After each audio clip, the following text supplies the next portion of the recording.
Dando início à programação técnica do Seminário Nacional para Controle de Nematóides, convidamos a doutora Tânia de Fátima Silveira dos Santos. A Tânia representa a Sociedade Brasileira de Nematologia nessa palestra, é pesquisadora da Fundação Mato Grosso, onde é responsável pelo Laboratório de Nematologia e pelos ensaios em casa de vegetação. É graduada em Biologia pela Universidade Federal de Mato Grosso, especialista em defesa fitossanitária, mestre em engenharia agrícola e doutora em agricultura tropical pela UFMT, com ênfase em nematologia.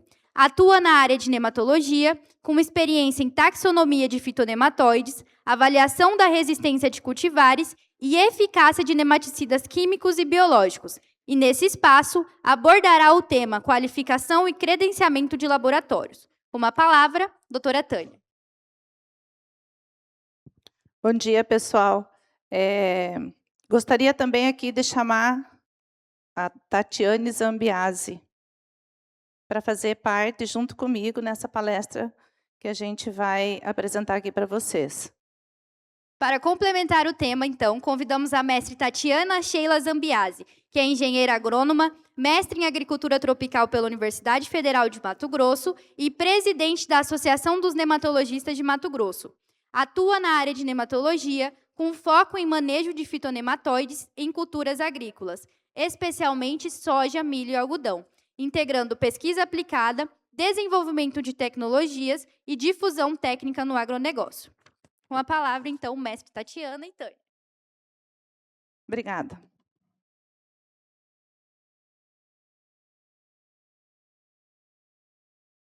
Bom dia, pessoal, novamente, né? É uma satisfação estar aqui, fazer parte aqui desse evento. E junto com a Tatiane, nós vamos falar sobre a qualificação dos laboratórios de nematologia. Então, credenciamento do laboratório, certificação da qualidade e a padronização metodológica de coleta de amostras. E para nós começar a falar sobre o que credenciamento, sobre certificação, o que é importante nós sabermos? O que é um credenciamento? Né? É uma ferramenta, para dar assim, uma geral resumida, o que é um credenciamento? É uma ferramenta de gestão da qualidade que vai atuar em níveis técnicos, né, em todos os empreendimentos. E atende principalmente o cliente externo e o cliente interno. Cliente externo são os nossos parceiros, são os fora da nossa empresa. E o cliente interno são os colaboradores da empresa, seja ela pública ou privada. E o que nós temos hoje? Hoje nós temos assim, credenciamento pelo Ministério da Agricultura, que são os laboratórios de análise de sementes, são todos credenciados pelo Ministério. E temos também a Coordenação Geral de Acreditação da CEGEC, que é o Inmetro, para os ensaios da ABNT ISO 17025. Só que, para acreditar para o Inmetro, o custo não é barato, né? É um custo bem elevado.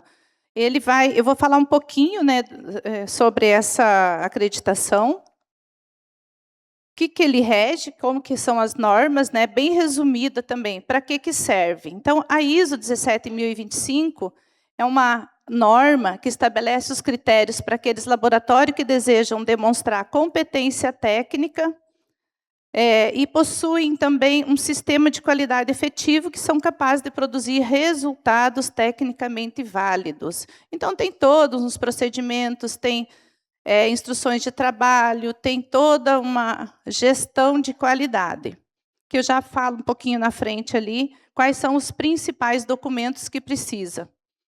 Também estabelece um padrão internacional, então não é só nacional. Para todos os laboratórios que desejam ter essa norma, eles buscam a qualidade técnica, principalmente, pessoas com experiências à frente dos laboratórios, e não só para o laboratório de nematologia, mas para vários outros laboratórios também. Então, principalmente assim, para os laboratórios para realizar ensaios e calibração. Por que credenciar?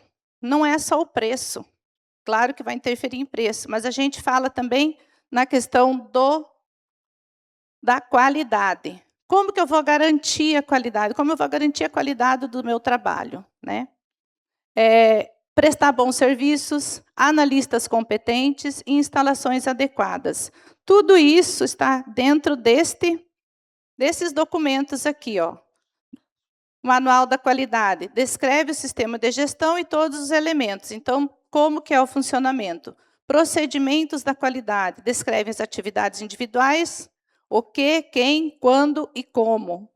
E as instruções de trabalho e outros modelos de documento, que são os documentos com trabalhos específicos. Por exemplo, os procedimentos, como que o laboratório vai conduzir, como que o laboratório vai direcionar, o que o laboratório tem que fazer. E outro item bastante importante são os registros. Então, tudo que é feito dentro de um laboratório, vou falar aqui da nematologia, dentro de um laboratório de nematologia, tem que ter registro, para poder ter a rastreabilidade de todos os processos. Então, tem as metodologias têm que ser descritas, tudo que um colaborador faz tem que ser descrito, o treinamento deles, a equipe treinada, então, tudo isso para garantir a qualidade de todo o processo dentro dos laboratórios. E como que está a situação no Mato Grosso hoje? Tati, você consegue falar para a gente? Sim. Bom, então, a gente queria fazer um breve resumo, né, do porquê que foi criado esse grupo no Mato Grosso, né, e como que começou isso. Bom, em 2007, a gente teve o surgimento do primeiro laboratório de nematologia no Mato Grosso, que foi o laboratório da Prosmate, em Rondonópolis. A Rosângela começou bem antes disso. Antigamente, ninguém falava de nematóide, não era um problema nematóide, e a partir de 2007 teve o primeiro laboratório, os nematóides começaram a aumentar, a gente começou a falar de nematóide e começamos a perder. Bom, ao longo do tempo, depois de 2007, o nematóide aumentou tanto que um laboratório de nematologia, Tânia, virou um negócio. E nós não somos responsáveis e nem capazes de impedir qualquer pessoa de montar um laboratório. E não tem problema uma pessoa da área ou sem ser da área abrir um laboratório de nematologia. O problema é que de 2007 até hoje, nós temos no Mato Grosso 18 laboratórios de nematologia. Laboratórios, instituições ou pessoas que trabalham com nematologia. E o que aconteceu com isso? Infelizmente, a qualidade diminuiu. Por quê? Porque para uma pessoa fazer uma leitura e reconhecer qual é o tipo de nematóide que a gente tem, não é qualquer pessoa. Tem que ser uma pessoa extremamente treinada, né?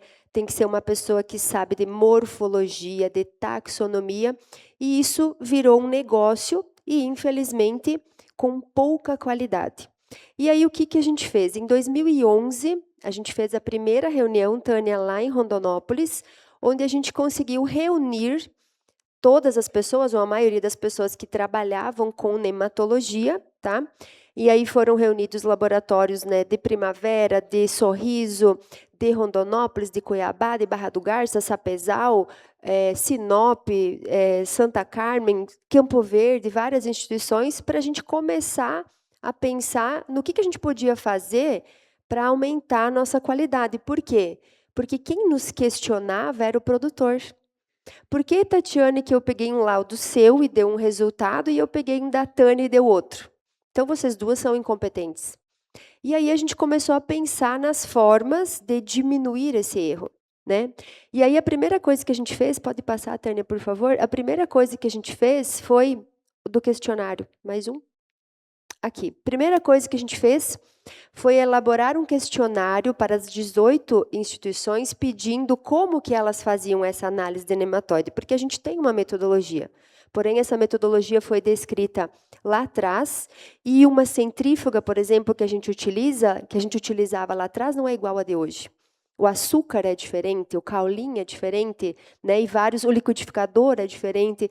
E a gente começou, então, a verificar com esse quadro que o resultado era uma bagunça, porque cada um fazia de um jeito.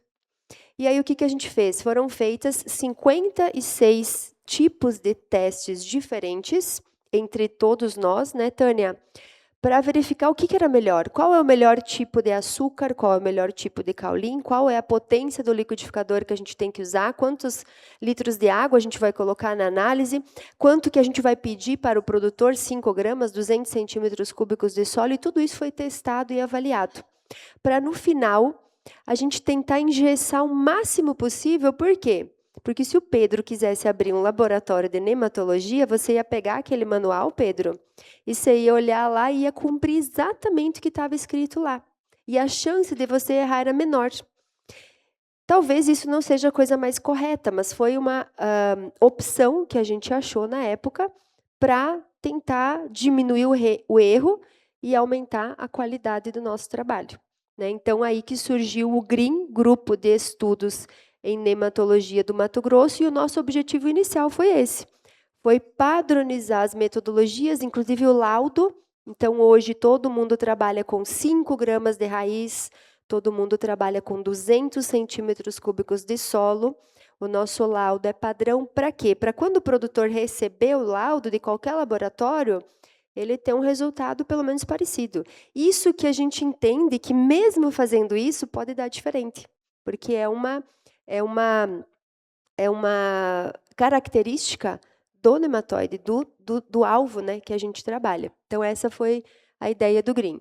E aí, aqui a gente tem, né, alguns dos nossos parceiros. Então, tem eu lá em Primavera, tem a Tânia e a Rosângela da Fundação em Rondonópolis, tem a Mayra, que é da Fundação Lucas, ali em Lucas do Rio Verde, o professor Paulo, da UFMT, que não pôde vir, tem a Rita da CIST, de Campo Verde, tem o pessoal aqui, o Renato, a Maria de Solos e Plantas, aqui de Sorriso, tem a Mariana, da Prosmate, lá de Rondonópolis, tem a Rayane, que está aqui presente, da Nemabio, tem o Pimentel, né, que é bem-vindo, novo aqui, chegado no Mato Grosso, que fica em Sinop, a Dinara, da Plant Análises, tem o Paulo Pacheco, da Proteplan, tem a Natália, que é do IBRA, tem o Renatinho, que está aqui, também nos auxiliou em toda a parte, né, de organização do Instituto Federal, tem o Rafael Galbieri, do IMA, e vários outros também, né, que fazem parte desse grupo. Tá? E os objetivos foram claros. Primeiro, a gente padronizou as normas de laboratório, a ideia é unir forças, a ideia é facilitar a interpretação dos resultados pelo produtor, né? Aumentar a credibilidade dos laboratórios. Se o produtor vê isso, né, vocês não acham que é melhor do que ele ver laudos diferentes, né, de laboratórios que fazem a mesma coisa, né? A princípio, a gente criou, né, a nossa marca, né, que é de metodologia padronizada, né? E quando a gente começou esse trabalho, que foi em 2011, né, Tânia, a gente não tinha o que a gente tem hoje, e a Tânia vai falar para vocês, tá? Então, foi assim que surgiu o GRIN, é isso que a gente faz, né? E agora a Tânia vai falar um pouquinho sobre o que a gente tem hoje, né, que na verdade mudou de lá para cá, né, e a gente tem aí bem mais ações para melhorar isso. Então, o que está acontecendo? O que nós temos hoje, né? Hoje nós temos um projeto da SBN, que agora no nosso próximo congresso vai passar por votação, né, doutora Andressa? Então, esse é a criação do selo da SBN. O que é esse selo? Esse selo não é só Mato Grosso, né? Então vai tentar englobar todo o Brasil, só que é um projeto que está sendo estudado, está sendo organizado. E qual é o objetivo? Avaliar e certificar a qualidade das análises nematológicas realizadas por laboratórios públicos e privados, então, do Brasil todos. Isso aí tem parceria com vários nematologistas, com diferentes, não só nas culturas de soja, algodão, também com HF, com café, então com outras culturas. E outro principal também objetivo é padronizar e ter mais confiabilidade e credibilidade para o nosso cliente externo, né? Que é como a Tati falou, que é o produtor, que ele está lá na ponta. Então, tudo que a gente faz é para tentar dar um resultado de maior qualidade para o produtor. A sigla lá é Programa de Avaliação de Qualidade dos Laboratórios. Então, quem participar desse programa terá um selo da SBN que atesta a qualidade do seu laboratório. O projeto fala assim de nós organizarmos, ser coordenado por um comitê técnico-científico com, no mínimo, 5 especialistas, né, 5 nematologistas que entendem de todo o processo. Definir os critérios técnicos principais para poder manter, para poder ter no laboratório. Ter também uma supervisão. Essa supervisão são os ensaios de proficiência. Então, o ensaio entre um laboratório e outro, que essa comissão vai avaliar, para poder os laboratórios ter esse selo. E esse selo também nos garante imparcialidade, transparência e confidencialidade dos dados. A participação, como que vai funcionar essa certificação? Como que a gente espera, né? Vai ser uma participação voluntária. Quem quiser participar, participa. O laboratório que quiser participar e se enquadrar dentro dos critérios, terá o selo que vai atestar a qualidade. Agora, se o laboratório não quiser participar, não é obrigado. Ele vai continuar atuando da mesma forma, só que não vai ter o selo da SBN. Para ter esse selo, então, os laboratórios têm que cumprir aí uns requisitos técnicos e operacionais. Aqui está só um resumo, mas a gente tem toda uma norma, está sendo estudada, vai levar ainda para a Assembleia da SBN para ser aprovado, porque nós não podemos aprovar algo com 2, 3 pessoas. A gente tem uma sociedade, né? Então, tudo isso vai ser passado e discutido. Essa participação também dos ensaios interlaboratoriais, que a gente já falou, os laboratórios aprovados que passar por todos esses critérios aí vai receber esse selo, e todos os participantes também vão receber um relatório no final, né, de todo o processo. Será um selo que ele terá durabilidade aí de 1 a 2 anos, depois vai passar de novo por avaliação ou por auditoria. A gente fala de auditoria, quando a gente fala de auditoria, as pessoas ficam assim, meu Deus, tem auditoria? Já fico com medo. Mas não é, a auditoria é uma coisa muito simples, se você está tudo certinho, atendendo todos os critérios, não tem por que a gente não passar. E essas auditorias são o que nos ajudam a testar a qualidade dentro do nosso laboratório. E o que nós esperamos? Esperamos aí que tenha uma certificação a nível de Brasil para garantir o mínimo de qualidade entre os laboratórios credenciados. Por que tudo isso, pessoal? Como a Tati falou lá, hoje só no Mato Grosso nós temos esses 18 laboratórios. Nem todos os laboratórios têm um nematologista com experiência à frente, que está respondendo por ali. Então, isso foi o que já começou, né? Todo esse processo começou por aí. A gente sabe também que um colaborador, para ele fazer avaliação, para ele fazer a leitura de uma amostra, ele tem que ter um treinamento. E esse treinamento não é um treinamento de 15 dias, não é um treinamento de 1 mês. Os nossos colaboradores, por exemplo, nós treinamos eles de 3 a 4 meses só treinando. Então, para poder estar apto a fazer uma avaliação de nematóides. E, às vezes, surgem muitas dúvidas. Eu tenho, não vou falar quantos anos, mas, às vezes, surgem alguns nematóides, alguns bichos que a gente não consegue identificar. Então, é bem difícil de ter um treinamento aí de 15 dias e já fazer leitura de análise, né? E todo esse selo, então, essa certificação vai beneficiar todos, né, os laboratórios e também o nosso cliente, que é o que está lá na ponta, o nosso produtor, através desse padrão e controle de qualidade. E, Tati, a gente falou aqui, pessoal, sobre as metodologias, isso aí a gente já vem buscando desde 2011, 2007, né, desde 2011 que nós começamos com o Green. Da certificação dessas metodologias, falei aqui um pouquinho do Inmetro. O Inmetro, infelizmente, assim, é um programa de certificação excelente. Eu já trabalhei em laboratório com todo esse processo, nós passamos por auditorias internas e externas, atesta a qualidade realmente, só que tem um custo muito elevado. Então, infelizmente, a gente tem que passar por auditoria interna, externa a cada 2 anos, e o custo é muito alto para se manter. E esse selo da SBN, que é uma das propostas que a Sociedade Brasileira de Nematologia, junto com as outras associações, vai promover, vai só nos ajudar. Então, a gente falou tudo isso. E em relação à padronização metodológica de coleta de amostras, também é um ponto que a gente gostaria de colocar aqui para vocês. Você fala um pouquinho para nós, Tati, por favor? Bom, então, na verdade, a ideia é o seguinte: não adianta nada a gente ter um laboratório perfeito, credenciado, com o selo, com pessoas treinadas, capacitadas, e a gente recebe do produtor uma amostra errada, né?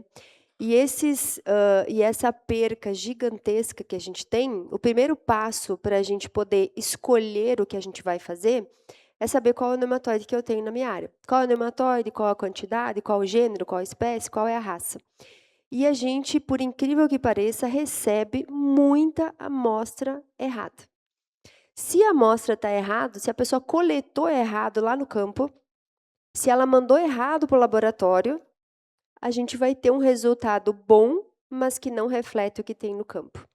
Então, hoje, existe uma preocupação, e a ideia é essa, da gente ter o mínimo, né, de informação confiável e padrão para todas as pessoas poderem coletar uma amostra corretamente. Coletar, transportar, enviar para o laboratório, chegar para nós com qualidade, para daí sim a gente fazer todo esse trabalho, né, que está sendo montado de uma forma igual, de uma forma, né, padrão. Então, a gente queria, né, falar um pouquinho sobre essa coleta, sobre essa amostragem, para juntar isso, né, inclusive o tema da nossa apresentação, minha e da Tânia, é a gente coletar certo para o laboratório fazer correto, né, Tânia? Não adianta nada o laboratório fazer correto e eu coletar errado ou vice-versa. Então, a gente vai falar um pouquinho, né, sobre essa padronização, sobre quais são, né, os objetivos da amostragem, o que a gente tem de técnicas hoje, tá? De como a gente amostra, qual equipamento que a gente utiliza, profundidade, raiz, para a gente poder, né, ter isso daí como um padrão para enviar para o laboratório. Bom, então, qual é o objetivo da coleta? O objetivo da coleta é me direcionar ao manejo. Então, eu preciso saber que a minha coleta tem que ser, primeiro, no local que eu tenho nematóide. A gente recebe amostras, às vezes, para identificar, por exemplo, a Phelencoides bessi, Mara, que é na parte aérea, mas a gente recebe amostra de raiz. Então, é como se eu quisesse analisar o cisto na raiz e a pessoa me manda uma amostra de folha. Não adianta nada. Então, eu tenho que saber o meu alvo. Eu quero avaliar nematóide de raiz, eu preciso enviar para o laboratório raiz e solo. Para mim, identificar o quê? Qual é o nematóide que eu tenho na área, qual é o gênero? É um Pratylenchus, é um meloidógeno, é cisto, é Rhotilenchus, é a Phelencoides? Qual é o nematóide que eu tenho? Além disso, eu preciso saber também se o meu problema é nematóide, porque às vezes eu tenho uma reboleira e pode ser um percevejo castanho, pode ser uma mancha de fertilidade, pode ser água, pode ser pedra. Então, eu tenho que saber qual é o meu problema. Preciso também, né, identificar o local que eu tenho a maior quantidade. E aí a gente tem um outro problema, porque eu não conheço nenhum produtor que tira amostra sem ter mancha. Então, primeiro a gente tem o prejuízo, a gente vê a reboleira, depois a gente corre atrás, e deveria ser o contrário, a gente deveria prevenir, né? Precisamos também planejar estratégias, né, para cada situação. E essa estratégia, ela é planejada conforme o resultado da análise. Precisamos também prevenir perdas, né, para ter aí, né, perder menos, né, ou ter mais produtividade. Bom, hoje a gente tem um avanço gigantesco em tecnologia para fazer amostras. Por quê? O habitual, antigamente, era o produtor ver uma mancha na lavoura, a gente ia lá, coletava uma amostra e mandava para o laboratório. Hoje a gente já tem mapas, a gente tem programas, a gente tem filtros, a gente tem NDVI, infravermelho, várias outras ferramentas. A gente tem mapeamento com drone, com espectro multifocal. A gente tem mapa de calor, a gente tem já mapa de água no solo para avaliar isso. Então, as ferramentas são inúmeras, mas eu tenho que saber qual que é o meu foco. E, normalmente, cada uma delas tem uma restrição, uma desvantagem. Quando a gente vai trabalhar com drone, é a bateria, porque eu tenho áreas gigantescas. Quando a gente vai trabalhar com mapas, eu posso ter interferência de nuvem, eu posso ter chuva e assim por diante. O ideal é eu saber aonde que eu preciso coletar. Então, aqui, a gente tem o que é o habitual. É o produtor ver uma reboleira, ir lá, né, e fazer a coleta nessa reboleira para mandar para o laboratório. Tudo isso é extremamente válido, né? Todas essas tecnologias de imagem de satélite, de drone, servem para nos auxiliar na coleta, porque a gente tem uma condição diferente, que são áreas gigantescas, né? Tanto Mato Grosso, Bahia, Maranhão e assim por diante. Bom, quando que eu vou coletar?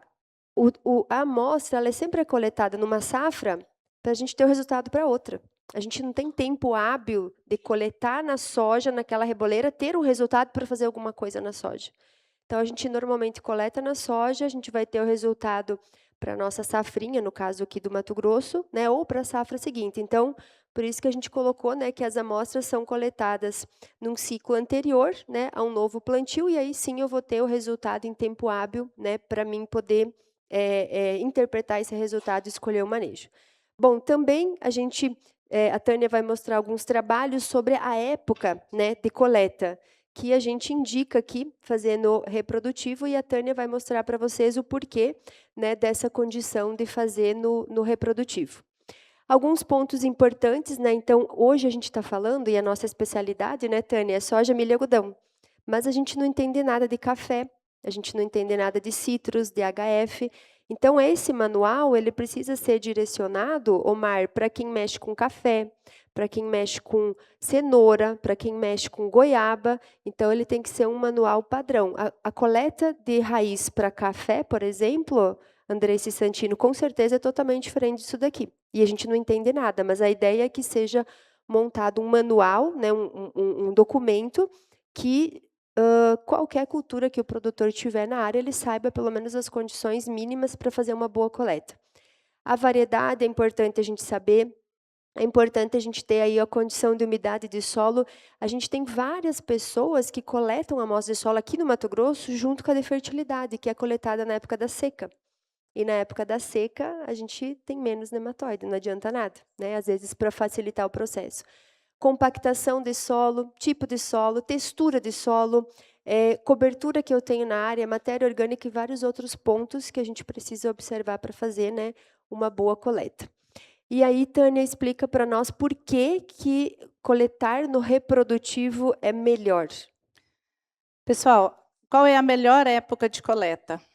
A gente sempre falava assim, é na floração, no início da floração. Hoje nós temos cultivares de soja que são muito precoces. Então, às vezes o nematóide completa apenas um ciclo na cultura. Com 30 dias, a planta não está multiplicando, o nematóide não está atingindo o potencial ali na planta. Então, esse trabalho foi realizado por uma equipe do professor Paulo Ferreira. Ele não está presente aqui, ele faz parte do GRIN, né? Mas, junto com a equipe dele, eles desenvolveram esse trabalho. Então, fizeram coleta em diferentes épocas, né? Tanto para pratilênculos, como para cisto, como para meloidógene. Aí, ele me autorizou a mostrar esse trabalho aqui, nesse evento. E a gente sempre vem assim, na floração, no início da floração, até o final do ciclo. Mas a melhor época de coleta, qual que seria a melhor época? Então, a partir de R5.1 até R6. Então, de acordo com esse trabalho, vocês podem verificar ali, na profundidade de 0 a 20, normalmente nós recomendamos a profundidade de coleta de 0 a 20 centímetros. Então, aqui foi tirado, esse trabalho foi realizado assim, fez a coleta de 0 a 10, fez a análise e fez a coleta de 0 a 20, de 10 a 20, quer dizer, de 0 a 10, 10 a 20. Então, normalmente, a gente faz a instrução de 0 a 20. Então, de acordo com esse trabalho do professor, aonde a planta ela tem o seu potencial máximo e o nematóide também, a partir de R5.1 até R6. E para cisto, R5.1 também. Então, resumindo, isso aqui só para ficar mais fácil para o entendimento, sempre coletar após R5.1, até aí a planta quase entrar em senescência, porque às vezes as pessoas dizem, não deu tempo certo para poder coletar a amostra, não consegui. Temos muitas áreas para fazer essa coleta. Então, a gente já orienta 50, 70 dias após a emergência. O nematóide ele vai completar 2 ciclos na cultura, né? Estou falando de soja, mas também vale para o algodão e para o milho. E a gente orienta, então, após R5.1. E como que eu faço essa coleta? Nunca com solo encharcado e nem com solo seco, né? Nós temos aí a condição, tem que ser numa condição natural de umidade da planta. Não, agora nós estamos numa época bem seca, então é inviável fazer coleta de amostra, até porque você vai lá coletar, arrancar uma planta, vai ficar metade das raízes ali no solo. O que coletar? Sempre solo e raízes. É sempre solo e raízes. A gente sempre orienta no laboratório para levar. Às vezes aparece só o solo, às vezes aparece só a raiz. E o ideal é ter solo e raízes. E dos órgãos aéreos, plantas ornamentais, morangueiro, alho, arroz, entre outras, coletar a parte aérea. É para saber qual o nematóide quando a gente vê aí para os órgãos aéreos. Volta só mais um pouquinho, Tati. Coletar as plantas que mostrem sintomas moderados, né, evitando coletar ali no meio da reboleira, até porque quando a gente fala de pratilênculos, quando a gente coleta bem na reboleira, a planta ela já vai estar, as raízes elas já vão estar bem enegrecidas, então às vezes vai ter pouco nematóide do que fora da reboleira. Então a gente sempre orienta a pegar na bordadura das reboleiras. Recomenda-se sempre coletar no mínimo 10 a 30 subamostras a cada 30 hectares, né? A gente sempre orienta também coletar aí de 30 a 50 gramas de raiz. Por que a gente fala tudo isso, 30 a 50 gramas de raiz? Para ver se chega a 10 gramas para a gente trabalhar, né, Tati? Porque às vezes a gente orienta, fala, chega lá 1 grama, 2 gramas de raiz. O liquidificador nem pega essas gramas de raiz, não dá nem para fazer a avaliação. E para o teste de raça? Quanto de solo que eu tenho que levar? Para o teste de raça, nós orientamos a levar de 3 a 5 quilos. Aí a gente vai usar o solo. Não, quando o cliente fala para a gente assim, estou levando raízes de soja com bastante cisto, então se organiza para vocês montar o teste de raça assim que chegar no laboratório. Aí, quando o cliente avisa, a gente consegue. Agora, quando o cliente não avisa, aí nós temos que colocar o solo para multiplicar, deixar 30 dias multiplicando em caso de vegetação, numa cultivar suscetível, depois mais 30 dias nas diferenciadoras. Então, só aí dá na média de 70 a 80 dias. É um teste mais demorado. Tá? Então, é sempre bem demorado, mas a gente recomenda aí de 3 a 5 quilos de solo. E como que coleta, Tati? Como a gente precisa de solo e raiz, a gente não chega nem perto de toda a tecnologia que a gente tem hoje para coletar, por exemplo, para solo, né? Para fertilidade, na verdade.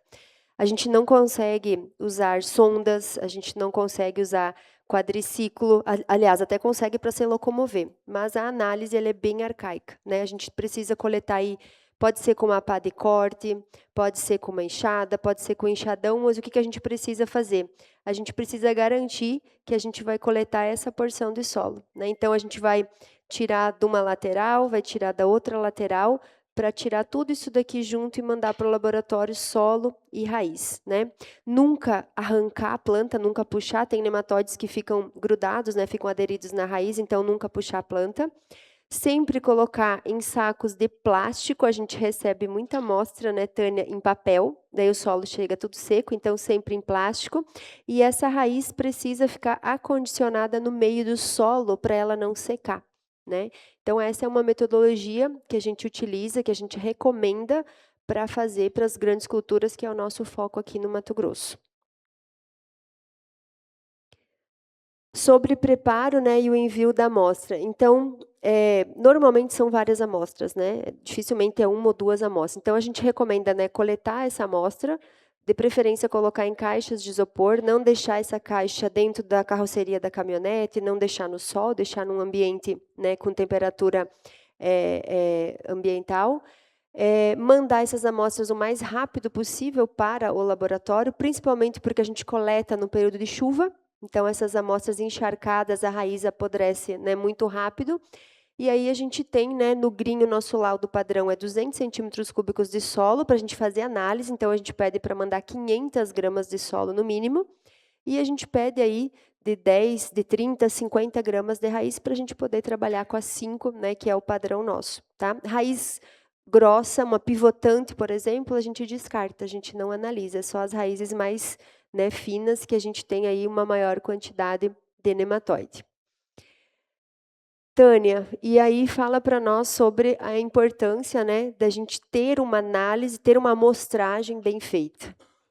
A amostragem é a base do manejo, né? Primeiramente, então, se não fizer uma amostragem bem feita, correta, consequentemente, você não vai ter um resultado representativo da sua área. Por que é importante? Porque o produtor ele vai tomar a decisão baseada em dados. A partir do momento que ele recebe o resultado, ele vai lá, eu tenho meloidógene. Então eu já tenho que me organizar de uma forma. Eu tenho pratilênculo e cisto, então eu já tenho que planejar de outra forma, né? E vai ter um diagnóstico seguro do que ele tem na sua área. A partir do momento que tem esse resultado, tem cisto, tem pratilênculos, baseado nos dados, vai ter um diagnóstico preciso e seguro através se a amostragem for bem correta. Consequentemente, vai ter redução de custo, porque não vai fazer nenhum manejo, nenhum planejamento aleatório, né? Então, a partir do momento que ele sabe o alvo que ele tem, qual é o patógeno, qual o nematóide, a espécie, raça que ele tem na área, ele vai conseguir planejar e se organizar melhor. Consequentemente, vai reduzir seu custo. E também, reduzindo o custo, a gente fala de aumento da produtividade, aumento da rentabilidade, certo? Então, pessoal, só para a gente resumir aqui, a amostragem é a base do manejo. Sempre procurar mapear, né, a área antes de coletar, como a Tati já falou ali, nós temos meios de fazer isso. A melhor época de coleta, entre 50 e 70 dias após a emergência. Coletar sempre amostras de solo e raízes. Enviar as amostras para o laboratório ao mais rápido possível, não coletar as amostras, deixar em cima da caminhonete e ficar passeando o dia inteiro. Passeando que eu falo, tá? Andando na lavoura o dia todo, no sol quente. Isso vai prejudicar a qualidade dos resultados, a qualidade da amostra. E procurar sempre um laboratório que tenha nematologista. A gente sabe aí que, não só aqui no estado, mas no Brasil, nós temos aí laboratórios que fazem essas análises, mas não tem uma pessoa experiente, um nematologista que tem conhecimento à frente. E o que nós esperamos e o que nós sugerimos, né, para a gente fechar aqui o nosso painel? Bom, a gente sugere que seja montado, né, um manual de coleta padrão, né, e não só pensando em soja, milho e algodão, mas pensando em todas as culturas, né, que envolvem nematóide, nematóides que atacam raiz, nematóides que atacam a parte aérea. Que esse manual seja divulgado, né, entre os nematologistas, entre os laboratórios. O Omar deu a sugestão da gente envolver, né, alguns órgãos que são competentes por disseminar essa informação, né, que a gente pode ter a ajuda, né, desse órgão, colocar em eventos, materiais. Por quê? Porque todo produtor liga para o laboratório e pede, como que eu coleto? Aí cada laboratório tem um manual diferente. Então, será que se a gente criasse um padrão para todo mundo, e até dou mais uma sugestão, a gente poderia criar Andressa, por estado. Por quê? Porque aqui não interessa para nós como que coleta café, porque não tem. Assim como talvez em São Paulo não vai coletar algodão, um exemplo, no Paraná. Mas que seja padrão, porque eu acho que isso fortalece, né, todos para ter esse manual padrão. Então, pode ser por estado, pode ser por região, pode ser um nacional, mas que tenha, né, esse documento e ele seja divulgado, ok? E quem tem a ganhar com isso, pessoal? Nosso cliente, né, nosso produtor, só tem a ganhar com isso, né, quando a gente tem as metodologias mais padronizadas. Bom, a gente agradece, né, a presença de vocês, agradece aí os que estão online. Obrigada aí por esse tempo aí com a gente. Obrigada.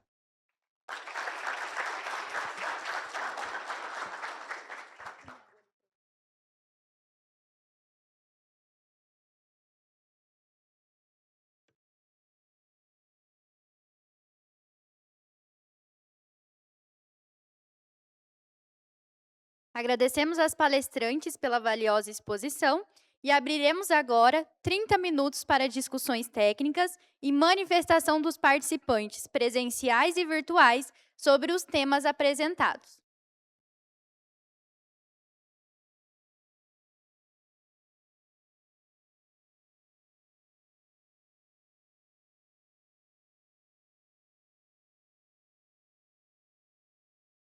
Alguma pergunta, sugestão, manifestação aqui?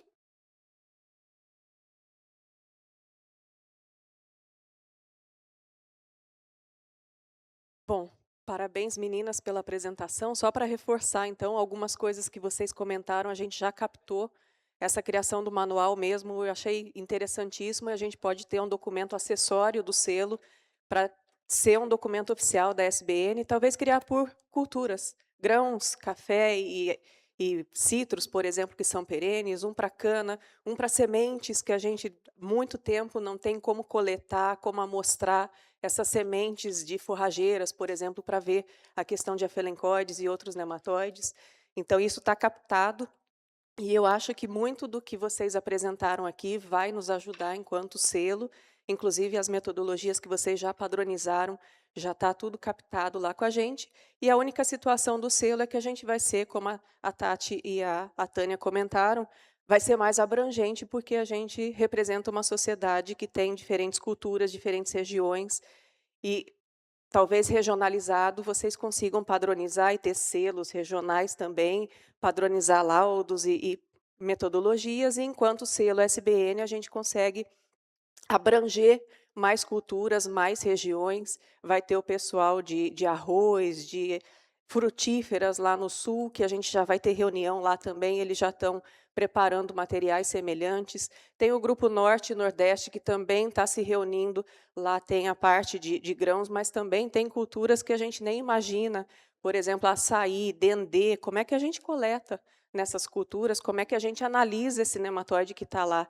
E se a gente não ouve essas diferentes realidades, a gente não tem algo que seja realmente nacional. Então, ótimo que a gente começou por aqui, que realmente aqui é onde o nematóide mais acontece, onde está mais visível, e que vocês já estão muito bem organizados há muito tempo para nos ajudar nesse processo, mas a gente vai trazer algo bastante abrangente, e tudo eu fui captando para que a gente consiga fazer um documento que realmente vai agregar e trazer melhoria para a área e para o produtor, para o nosso cliente, como a Tânia ressaltou também.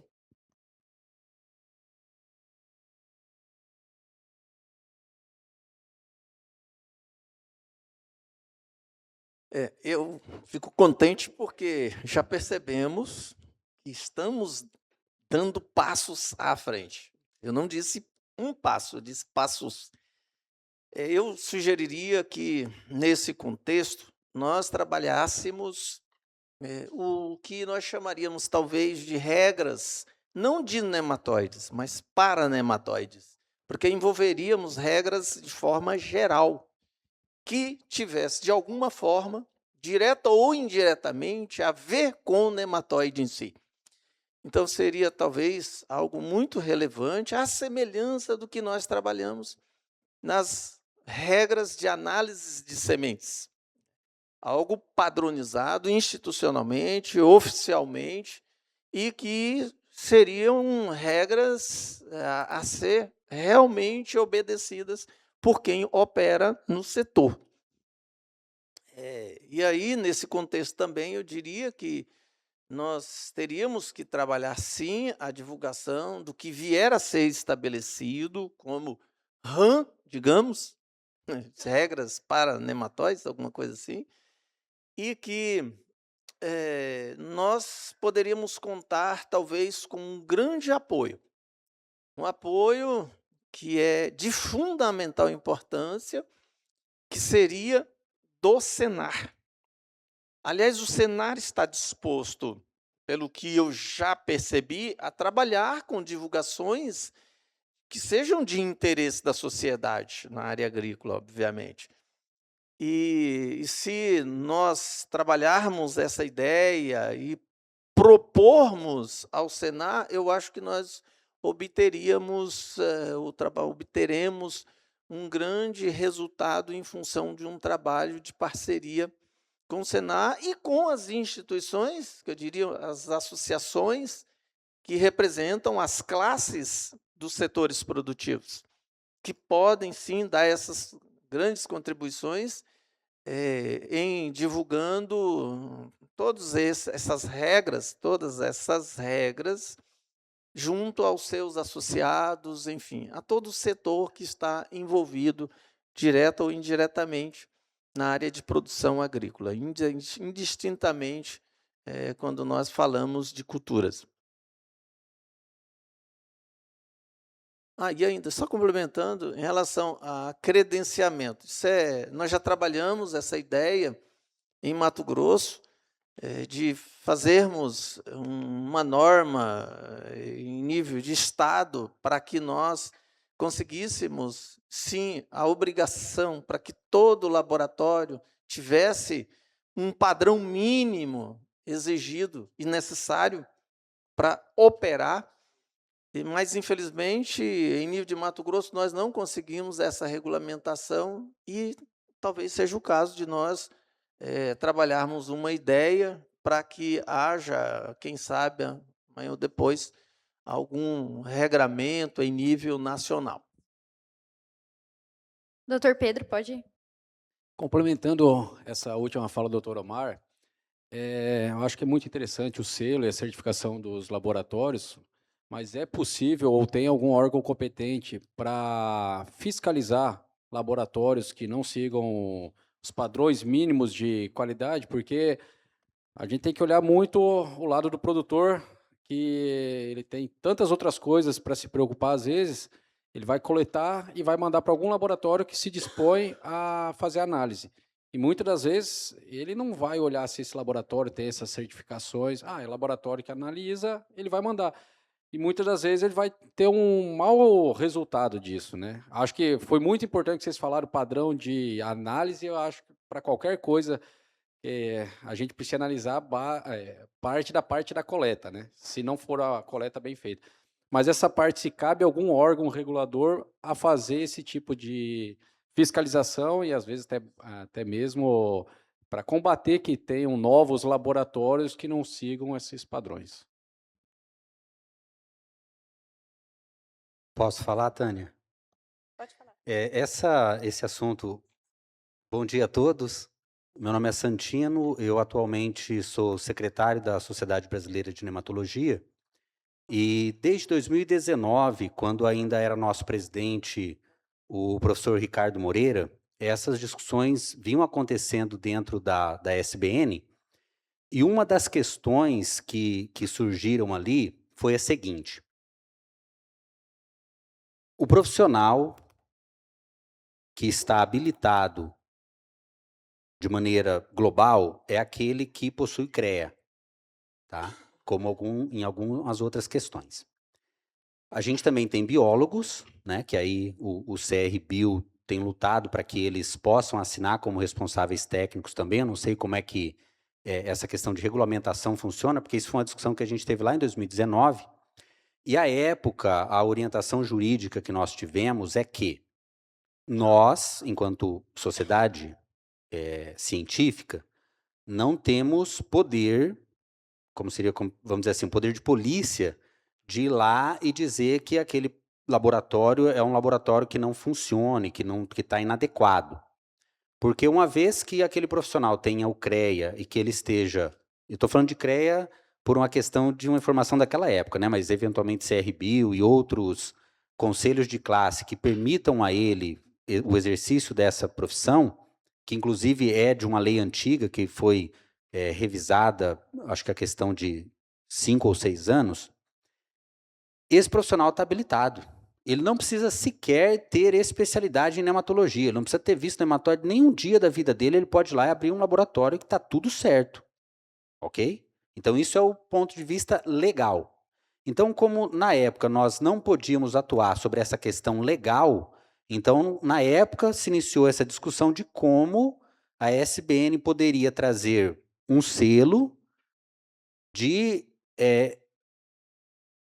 adesão voluntária, porque de outra forma a gente também estaria entrando numa alçada que, do ponto de vista jurídico, nos colocaria numa situação complicada, e que esse selo serviria como uma espécie de ajuda ao produtor no rastreio de um laboratório que esteja mais ou menos capacitado do ponto de vista técnico, não jurídico. Então, esse é um enfrentamento que a gente tinha à época.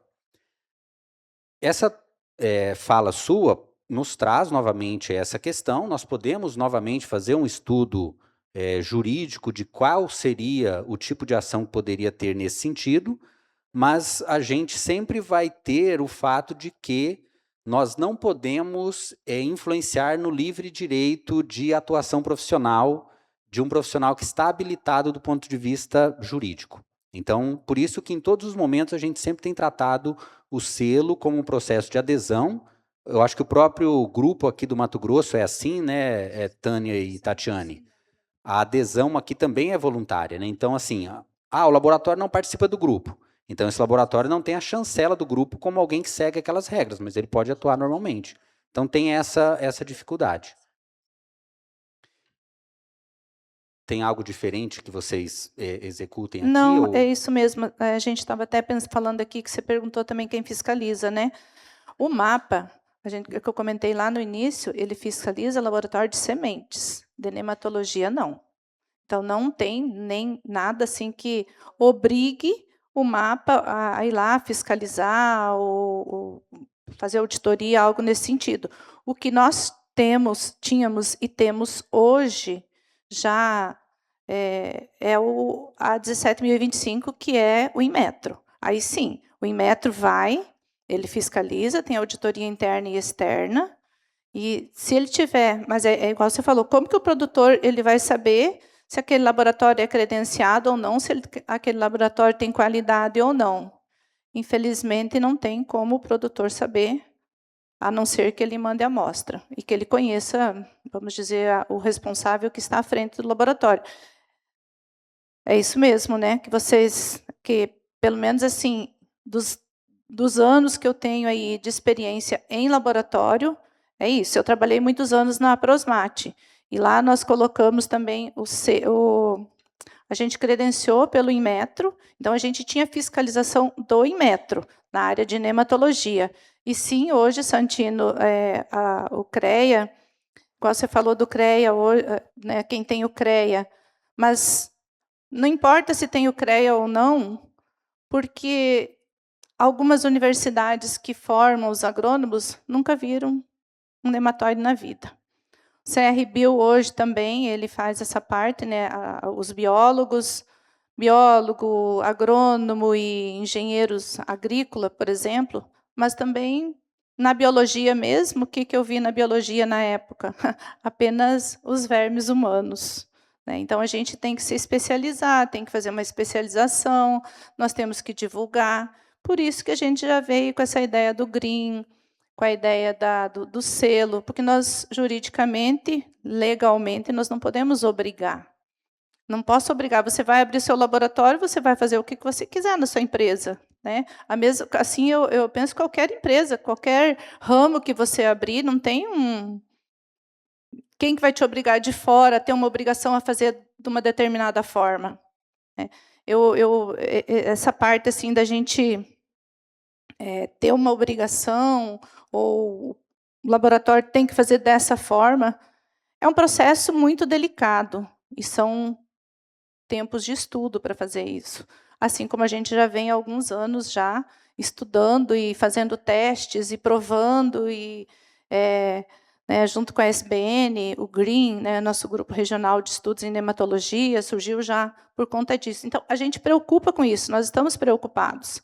Mas não podemos também, de um dia para o outro, fazer assim, uma regra, uma norma que obrigue aquele laboratório a fazer de uma determinada forma. Vocês têm alguma coisa para acrescentar, Tati? Também não sei se eu conseguir te responder. Eu tinha pedido o microfone antes por um outro motivo, que era complementar, né? Primeiro dizer que a iniciativa que o grupo aqui do Mato Grosso tem, ela é fantástica e ela, inclusive, foi, de certa forma, um motor que acelerou dentro da SBN os encaminhamentos desses processos. Então, as ações dos nematologistas nas regiões, ele é fundamental porque é a partir dessa ação que a entidade de representação e, eventualmente, os órgãos, eles veem aquela necessidade e aceleram o processo. Eu concordo, Tatiane, que se nós conseguirmos ter um consenso nacional em alguns pontos, ele seria desejável. Por exemplo, eu acredito que no que diz respeito à coleta de culturas anuais, o que vocês estabeleceram me parece que já é o padrão. Se tiver que fazer um ou outro ajuste, pensando assim, vamos ajustar um pouco melhor o volume de solo, se precisa ser mais ou precisa ser menos na coleta ali, vai 1 quilo, meio quilo, quanto vai ser? São detalhes. Se a gente conseguir pegar uma faixa um pouco para lá, um pouco para cá, para contemplar, sempre seria melhor do que se cada estado colocar um em específico. A ideia do manual como um complemento ao selo, eu acho que essa ideia é fantástica. E a gente poderia fazer ele como se fosse um folderzinho, né? Como você vai passando, aqui é a cultura A, B, C, D, porque aí a gente tem os profissionais que trabalham com aquelas culturas específicas no Brasil, eles podem nos ajudar com fotos, com diagramas, com instruções, e aí a pessoa acessa e ela tem todas. Não, eu preciso fazer coleta da soja, está aqui. Eu preciso fazer coleta de alho. Opa, alho, vou coletar bulbo, em qual época e assim por diante, porque aí com isso a gente teria a garantia de uma amostra que chega com qualidade e aí aplicado em cima dessa amostra de qualidade os procedimentos que ajustados, e me parece que já está muito bem ajustado, inclusive ele é a base do que o selo está trabalhando hoje, né? Ele permite que a gente tenha o avanço para o passo final. Então, acho que nessa parte está bem encaminhado. Me parece também que esse é o passo mais fácil da gente dar, porque é aquilo que a gente chama em direito de internos corpore, né? É algo que tem muito a ver com a nematologia. A gente precisa, sim, coletar algumas informações de algumas áreas, como, por exemplo, o pessoal das sementes. Vou coletar semente de forrageira. Qual que é o lote mínimo que isso representa? Então, já tem algumas orientações lá em relação à RAS, que elas podem ser adaptadas ou ajustadas para que, no caso nematológico, isso esteja contemplado também. Mas eu sei que isso vai ser tema de outra fala posteriormente.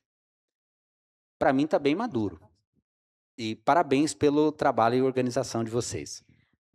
Pessoal, a gente tem uma pergunta de forma virtual. Também gostaria de fazer um adendo. Quem for se manifestar, primeiro se identifique com o nome e a instituição a qual representa. Bom dia, me chamo Paulo. O Manual de Padronização de Análises já existe? Será divulgado ao público? Esse manual, nós temos manuais, todas as empresas, pelo menos os laboratórios, né, Tati? Você tem, a Agromax tem, a Fundação tem, a Prosmate tem, a Fundação Rio Verde tem. Então, está nos sites, mas não é um padrão. Esse manual não é padrão. Então, se quiser baixar esse manual, entra nos sites. Só que ele não está padronizado ainda. Então, é uma ideia da gente padronizar futuramente. Mas existe e tem esses manuais, sim. Tá? Deixa eu só fazer uma complementação a tudo que já foi falado. Eu acho que o grande diferencial do selo SBN, que o Inmetro não tem, que outras certificações não têm, é a obrigação de ter um nematologista que sabe fazer a identificação à frente. Que o Inmetro vai lá e vê a centrífuga, vê a metodologia, ele confia que o técnico ali está fazendo o trabalho certo de identificação. Mas a pessoa que vai do Inmetro lá não sabe identificar o pratilencos, o meloidógeno, ele está confiando que o técnico está fazendo o correto.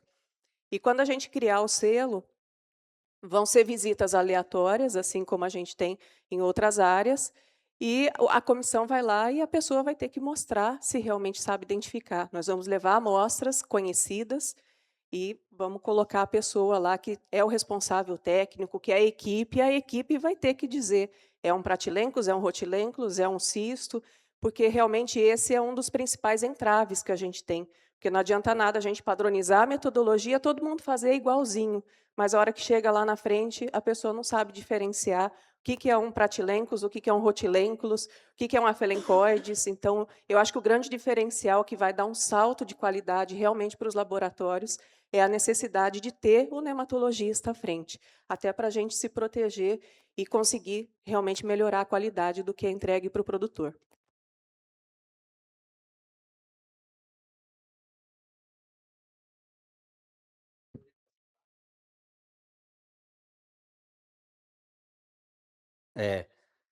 Respondendo à pergunta online, no site da SBN, nematologia.com.br, na aba Publicações, Livros, o livro número 5, que é o livro de métodos em nematologia agrícola, ele tem uma orientação geral sobre coleta. Ele não é tão detalhado como, por exemplo, a regra aqui do grupo de estudos do Estado, do GREEN, mas ele já traz uma orientação geral que é dali que, basicamente, vocês evoluíram e colocaram os detalhamentos. Então, para quem eventualmente não tem acesso a esse manual do GREEN, ele pode entrar lá, né, na aba Livros, na aba Publicações, Livros, livro número 5, que vai ser esse, e aí ele vai, eu acho que é o capítulo 2 ali, já vai ter a parte de coletas. Já ajuda. Agora, claro, se ele tiver um laboratório próximo que já tem essa orientação mais detalhada, aí é desejável porque é aquilo que já está sendo trabalhado na região dele. Mais alguém com alguma manifestação? Temos 10 minutos ainda. Bom dia, meu nome é Elis, eu sou presidente da Associação dos Agrônomos de Sorriso. Parabéns pela apresentação. A questão do selo eu achei fantástica. Eu acho assim que não é uma obrigação, mas é uma... A pessoa vai querer ter o selo para poder também ser reconhecida. Eu acho assim que talvez falta um pouquinho de acesso do produtor a esses manuais. É um pouquinho difícil, talvez, para acesso. Talvez fazer alguma coisa fácil, envolver sindicato rural, associações. Eu acho assim que nós estamos numa luta contra o nematóide, que eu trabalho com a parte biológica, a gente sabe que vem há muito tempo com isso, né? Então, assim, eu acho que a gente está aí para ajudar todo mundo, tá? Coloco a associação à disposição e parabéns mais uma vez.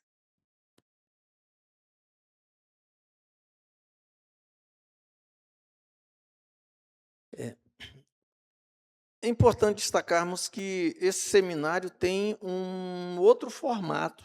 Nós precisamos dar encaminhamento às nossas discussões, como um produto, resultado de tudo o que nós desejamos e achamos conveniente, o que imaginamos ser o ideal.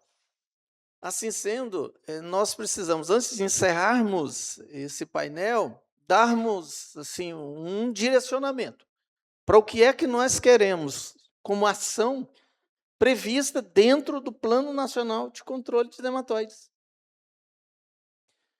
Bem, aparentemente, eu já consegui imaginar que o selo parece ser um consenso. Para mim é indiscutível, ninguém se manifestou contrariamente. Então, isso já seria um encaminhamento, na minha opinião. Obrigação em determinados aspectos, me parece que isso também é um encaminhamento, pelo menos que nós já discutimos em nível de GREEN, MT.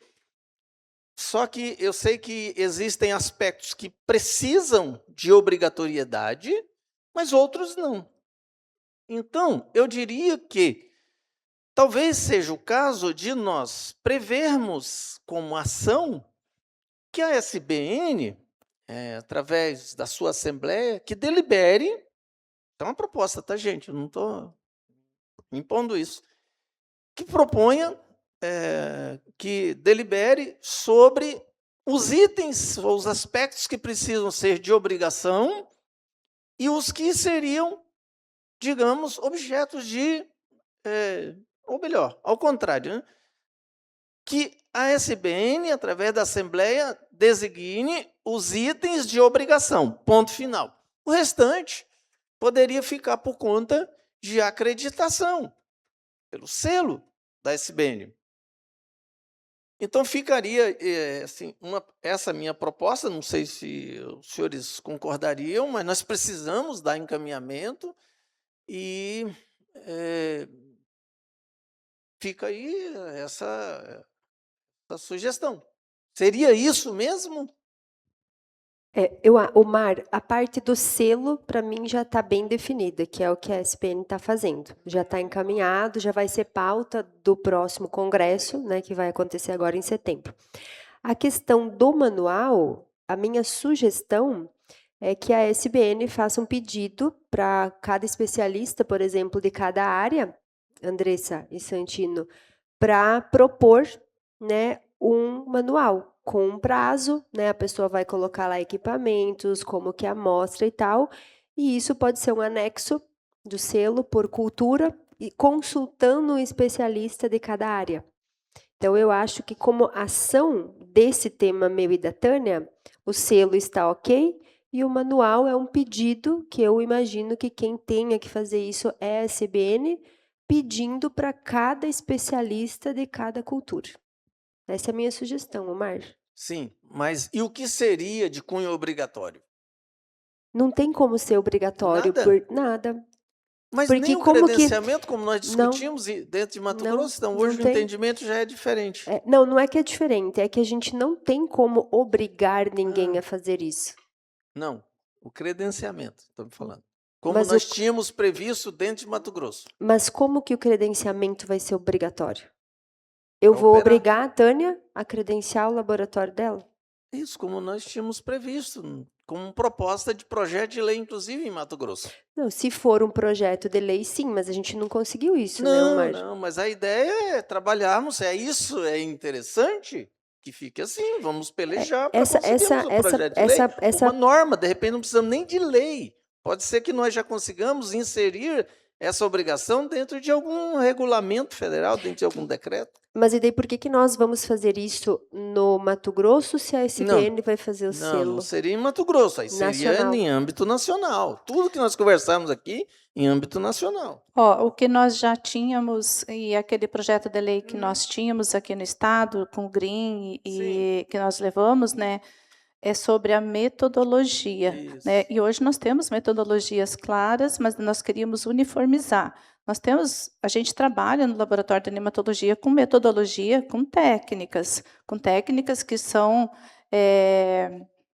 como diz assim, já são publicadas. Né? Nós temos metodologias que já validadas. Inclusive está nesse livro que o Santino comentou ali para baixar. Né? Então, é o que os nematologistas estão usando. Então, nós não estamos fazendo nada de errado, nada fora. Lógico que nós, aqui no Estado, o que nós queríamos era que esse projeto de lei, que as metodologias fossem uniformizadas para todos os laboratórios, e nós não conseguimos. Agora, para o Brasil, nós não podemos sair daqui com essa obrigatoriedade, porque tem metodologias claras, entende? Você, como nematologista, acho que você também conhece, né, Omar, as metodologias. Pode falar, Santino.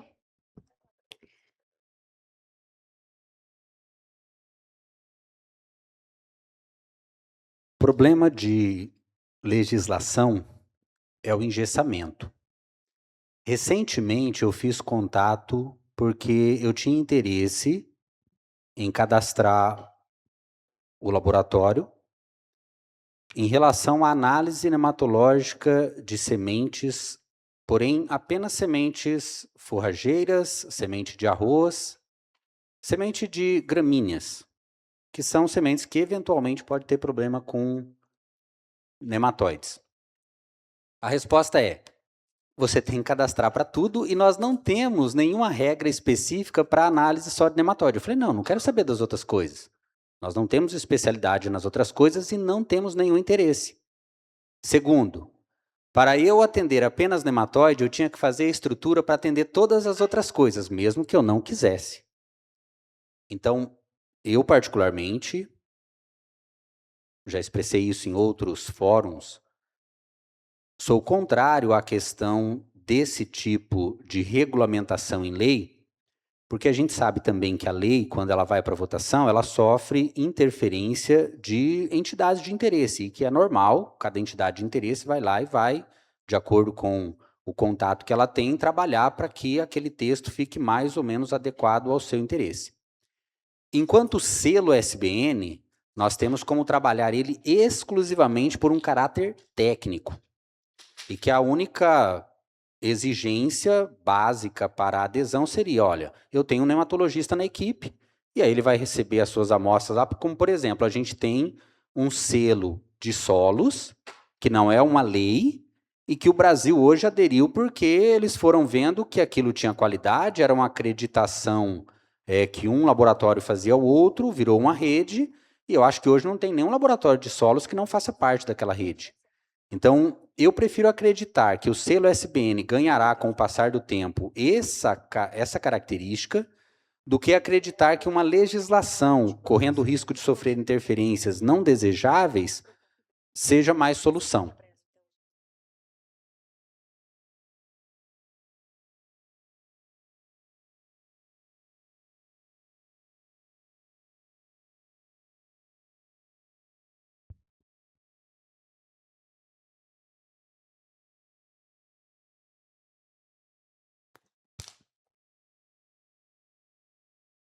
Bom dia, pessoal. Sou Thalita, sou lá de Viçosa, da empresa Microbiota Brasil.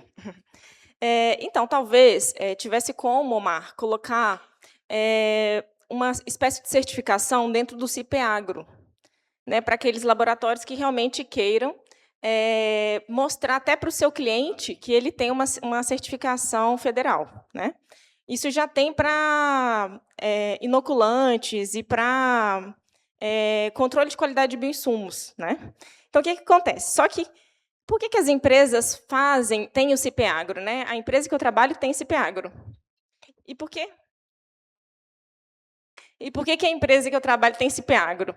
Porque há uma exigência no Ministério da Agricultura que, quando for registrar um produto biológico, precisa de um laudo emitido por um laboratório que tenha CIPEAGRO. Então, foi por isso que eu fiz, né? Porque eu posso fazer concentração, viabilidade, pureza de produto e emitir, né, um laudo para qualquer pessoa. Mas, para registro de produto, tem essa exigência. Então, por isso que eu acabei fazendo essa certificação, né? Então, não há uma exigência do produtor em ter um laudo que seja emitido por um laboratório certificado, que ele não vai precisar usar isso, né? Mas talvez possa ser mais um compromisso do laboratório com seus clientes, né, em estar certificado a uma certificação federal que tem o CIPEAGRO. Então, talvez desse para colocar ali dentro, né, dentro do CIPEAGRO, adicionar a parte de análise de nematóides, por exemplo, né? E lá está associada a todas as metodologias necessárias que o Ministério da Agricultura exige que a gente siga, né? E, além disso, nós também temos que fazer um interlaboratorial, né? Que é garantir que eu consigo realmente fazer uma identificação eficiente. Então, talvez, né, possa colocar isso dentro do CIPEAGRO, né? Não sei como que seria, né? Teria que estudar isso, mas pode ser uma alternativa. Eu acho que como a gente não... Eu acho ótima ideia, Thalita, só que o que acontece? Hoje, nematologia não tem norma, não tem padrão e não tem quem fiscaliza. E como que nós vamos obrigar um laboratório de nematologia a se credenciar num selo que está sendo montado agora, hoje? Então, talvez, Omar, essa proposta seja válida mais para frente, quando a gente tiver a adesão do selo, porque a gente não sabe nem como que vai ser isso. Será que todo mundo vai aderir ao selo? Ou todo mundo vai ficar fora? Nós vamos dar uma peneirada, eu acredito, vai ser o filtro. E aí, depois desse filtro, a gente pode... Porque o que acontece? Quem tiver o selo vai ter mais qualidade. Provavelmente, um produtor vai escolher um laboratório que tem um selo, porque tem um nematologista, tem vários critérios. Agora, se a gente... a padronização é o selo, que vai ter a padronização da análise no selo. Entendeu? Eu acredito que possa ter no site da SBN os laboratórios que têm o selo, né? Um laboratório credenciado. E aí dá para a gente divulgar também, né? Dá para a gente fazer aí uma força-tarefa para divulgar isso nos estados. O Senar. Pessoal, encerramos neste momento as discussões técnicas deste tema, agradecendo a participação e as valiosas contribuições de todos os presentes.